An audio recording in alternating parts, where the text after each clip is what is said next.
یہی وہ بات ہے جو ایک بہت بڑا سوال ہے. مثال کے طور پہ رام کمار صاحب اور ان کی بیوی سیتا صاحبہ جو ہیں ان کو اللہ تعالیٰ ہدایت دے دیتا ہے اور وہ مسلمان ہو جاتے ہیں. اب مسئلہ کیا ہے؟ آپ کا قانون یعنی سندھ اسمبلی کا یہ بل یہ کہتا ہے کہ ان کا 15 سال کا جو لڑکا ہے جس کا نام راجیش ہے وہ یہ چاہتا ہے کہ میں مسلمان ہو جاؤں، لیکن سندھ اسمبلی کا جو بل ہے وہ ان کو مسلمان نہیں ہونے دیتا. میرا سوال یہ ہے صاحب کہ وہ 15 سال کا بچہ جس کو اللہ تعالیٰ نے ہدایت دے دی ہے، جس کے دل میں اللہ کی طرف سے ہدایت ودیت کر دی گئی ہے، اگر آپ اس کو 3 سال تک اس کو اسٹے کرنا پڑے گا یا 2 سال تک جو بھی اس کی عمر ہے، تو اس کا مطلب یہ کہ اگر اس دوران وہ مر جاتا ہے تو بروز محشر جب وہ پیش ہوگا نا صاحب، تو وہ پیپلز پارٹی کے رہنماؤں کا گریبان پکڑ کے یہ کہے گا اللہ کی بارگاہ میں کہ یا اللہ میں تو مسلمان ہونا چاہتا تھا، لیکن سید مراد علی شاہ صاحب کی جو کیبنٹ تھی اس نے جو بل پیش کیا تھا اس بل کے مطابق مجھے مسلمان نہیں ہونے دیا گیا. اور دوسری بات سمجھ لیں آپ، اس بل کے اندر جو سب سے بڑا فلا ہے وہ کیا ہے کہ 18 سال سے اوپر کا شخص جو ہے جو کہ غیر مسلم ہے وہ اگر دین اسلام قبول کرنا چاہتا ہے تو آپ کو پتا ہے اس کے لیے معاملہ کیا ہے؟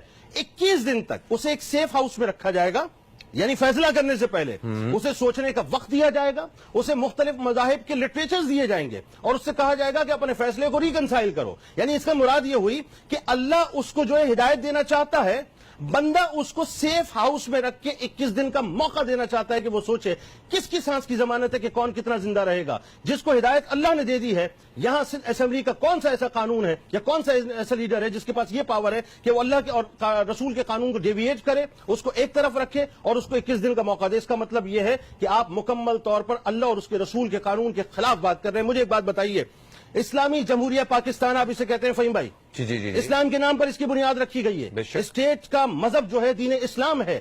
یہ کیسی عجیب سی بات ہے کہ پاکستان ایک اسلامی ملک ہے، اسلام کے ماننے والوں کی اسمبلی ہے، اسلام کے چاہنے والے اسمبلی کے اندر اکثریت میں بیٹھے ہیں، اسلام ہی کے ماننے والے مسلمانوں کے سامنے بل پیش ہوتا ہے اور اسلام ہی کے ماننے والے مسلمان جو ہیں اسلام کے خلاف اور مسلمانوں کے خلاف یعنی امر بالمعروف و نہی عن المنکر کے خلاف جو ہے وہ ایک بل پیش کرتے ہیں اور یہ کہتے ہیں کہ صاحب مسلمان جو ہے وہ سندھ کے اندر تبلیغ نہیں کر سکتا. میں ایک بات کہنا چاہتا ہوں، دیکھیں اقلیتوں کا جہاں تک تعلق ہے میں ان کے ساتھ ہوں، میں کھڑا ہوں ان کے ساتھ، جہاں جس فورم پہ میری ضرورت ہوگی میں کھڑا ہوں گا. میں مانتا ہوں کہ صاحب 1000 کے قریب بچیاں جو ہیں اسٹیٹسٹکس کے مطابق جبری طور پر اندرون سندھ کے اندر جو ہے وہ کنورٹ کی جاتی ہیں. یہ انتہائی سفاکانہ کام ہے، وحشیانہ کام ہے، درندگی ہے یہ بلکہ میں یوں کہوں کہ عقیدوں کے حوالے سے یہ دہشت گردی ہے بنیادی طور پہ. لیکن صاحب اس کا مطلب یہ نہیں ہے، یہ بات یہاں تک ٹھیک تھی کہ جبری طور پہ آپ کسی کو کنورٹ نہ کرائیں، لیکن بل رضا اگر کوئی شخص جو ہے وہ کنورٹ ہونا چاہتا ہے اسلامی جمہوریہ پاکستان میں، وہ آپ اس کو نہیں کرنے دینا چاہتے. دوسری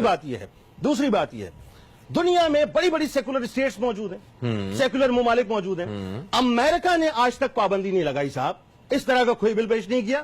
وہاں تو فریڈم آف اسپیچ ہے. کیا وہاں جبرن مسلمان کیا جاتا ہے لوگوں کو؟ جبرن ہونا نہ ہونا ایک الگ موضوع ہے، لیکن وہاں پر کم از کم قدغن بھی نہیں لگائی جاتی کہ آپ تبلیغ نہ کریں. ہاں صحیح. یعنی دیکھیں نا، بات یہ ہے کہ بھارت کی ہم بات کرتے ہیں، کتنی بڑی سیکولر اسٹیٹ ہے، کتنا بڑا سیکولر ملک ہے، لیکن وہاں پر اس قسم کی کوئی قدغن نہیں ہے. لگی تو کہاں لگی؟ آگ اپنے ہی دامن میں اپنے ہی گھر پہ لگی. میرا ماننا یہ ہے، میرا کہنا یہ ہے صاحب، بلاول بھٹو زرداری صاحب، مراد علی شاہ صاحب، بہت مزے سے آپ دیوالی منانے کے لیے گئے تھے نا، جائیے ہندو برادری کو آپ سپورٹ کیجئے. ووٹوں کا معاملہ ہے نا، آپ کو ووٹ چاہیے، آپ ووٹوں کے لیے سارا کام کر رہے ہیں، آپ اور کچھ نہیں کر رہے. آپ کو ہندو برادری کی بنیادی طور پہ جو سپورٹ چاہیے، آپ نے دیوالی منائی، آپ نے جا کر وہاں پر آرتیاں جو ہیں وہ اتاری، آپ نے وہاں پہ جا کے پوجا پاٹ کی. میں یہ کہتا ہوں صاحب، یہ کرنے کی بجائے اگر آپ ہندو برادری کے بنیادی مسائل کی طرف آ جاتے نا، وہ بہت اہم بات ہوتی فہیم بھائی. یعنی مجھے تکلیف ہوتی ہے یہ بات کہنے میں کہ یہ سیاسی طور پہ ایک گیمک ہے ویسٹرن ورلڈ کو خوش کرنے کے لیے. آپ ہندو برادری کے مسائل کو جا کر دیکھیے، عمر کوٹ میں، سکھر میں، لاڑکانہ میں، تھر میں، یعنی وہ پانی جو کہ جانوروں کو اور کتوں کو پلانے کا نہیں ہے وہ وہاں کی ہندو برادری پی رہی ہے. آپ نے کبھی ہندو برادری کو، ہماری ہندو برادری کو، پاکستان کی ہندو برادری کو کبھی آپ نے پینے کا صاف پانی وہاں پر دیا؟ کبھی آپ نے ان سے یہ پوچھا کہ تمہارے پاس کھانے کو ایک روٹی موجود ہے؟ ان کی حالات زندگی آپ نے بہتر نہیں کی. آپ کا مسئلہ یہ ہے کہ آپ کو ویسٹ کو خوش کرنا ہے، کیونکہ راجیش کمار صاحب جو کہ پاکستان مسلم لیگ نون کے قومی اسمبلی کے ممبر ہیں، انہوں نے ایک بات بڑی عجیب سی کہی جو مجھے بڑی عجیب لگی. کہنے لگے جی اس بل کے پیش ہونے کے بعد جو ہے پاکستان کا جو انتہا پسندی کا ایک لیبل پاکستان پر اور مسلمانوں پر لگا ہوا تھا وہ ختم ہو گیا ہے. اجے صاحب معذرت کے ساتھ، ہم انتہا پسند نہیں ہیں، نہ ہمارے اوپر انتہا پسندی کا لیبل ہے. ہم تو محبت کرنے والے اور پیار کرنے والے لوگ ہیں. اگر آپ کو تاثر صحیح کرنا ہے تو جا کر اپنی برادری کے خدا کا واسطہ ان لوگوں کے لیے کام کیجئے جو بیچارے جانوروں سے بدتر زندگی وہاں پر گزار رہے ہیں. اور ایک بات مجھے اور بتائیے صاحب، فہیم بھائی، میں اور آپ، ہمارے پاس تو صاحب ایک ہی پیمانہ ہے. دوسری تیسری کوئی بات نہیں ہے. سرکار مدینہ صلی اللہ علیہ وآلہ وسلم کے ماننے والے ہیں, ان کے چاہنے والے ہیں نا. بے شک. رسول کے سامنے, رسول نے جب دنیا کے سامنے دین اسلام کی تبلیغ کی ہے تو بچوں میں سب سے پہلے لبیک کس نے فرمایا تھا؟ مولا کائنات مولا علی کرم اللہ وجہ الکریم نے. کیا سرکار نے مولا کائنات کو یہ فرمایا کہ علی 18 سال تک رک جانا؟ نہیں. حضرت عمیر بن ابی وقاص 16 برس کی عمر میں مسلمان ہوئے. حضرت معاذ بن عمر 12 برس کی عمر میں مسلمان ہوئے. حضرت معاذ بن افرا 12 برس کی عمر میں مسلمان ہوئے. حضرت زید بن ثابت رضی اللہ تعالیٰ عنہ 11 برس کی عمر میں مسلمان ہوئے. حضرت عمیر بن سعد 10 برس کی عمر میں مسلمان ہوئے. حضرت ابو سعید خدری رضی اللہ تعالیٰ عنہ 13 برس کی عمر میں مسلمان ہوئے. حضرت انس بن مالک رضی اللہ تعالیٰ عنہ 8 برس کی عمر میں مسلمان ہوئے. آپ ویسٹ کو خوش مت کیجئے, خدا کا واسطہ آپ ویسٹ کو خوش مت کریں. آپ اس بل کے حوالے سے کام کریں. آپ کو چاہیے تھا کہ آپ علماء کو شامل کرتے, آپ نے نہیں کیا. میں گزارش کروں علماء گا, نے کوئی فتویٰ وغیرہ دیا, کوئی سوال سے بات دیکھیے کی اس ہے؟ پہ ڈیبیٹ شروع ہو چکی ہے فہیم بھائی. پورے پاکستان میں یہ ڈیبیٹ ہوگی. اس کی وجہ یہ ہے کہ یہ امر بالمعروف و نہی عن المنکر کا معاملہ ہے. یہ اللہ اور اس کے رسول کے دین کی تبلیغ کا معاملہ ہے. آخری بات میں عرض کرنا چاہتا ہوں, آپ کو چاہیے تھا آپ علماء کو ساتھ لیتے.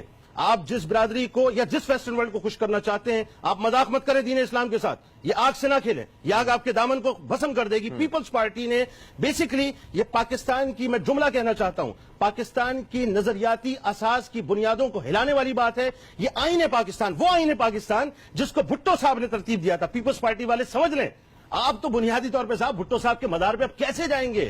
جس آئین کو بھٹو صاحب نے ترتیب دیا ہے, آپ نے تو بنیادی طور پہ اسی کی دھجیاں بکھیرنے کی کوشش کی ہے. آخری بات, میں وفاقی شرعی عدالت سے گزارش کرنا چاہتا ہوں.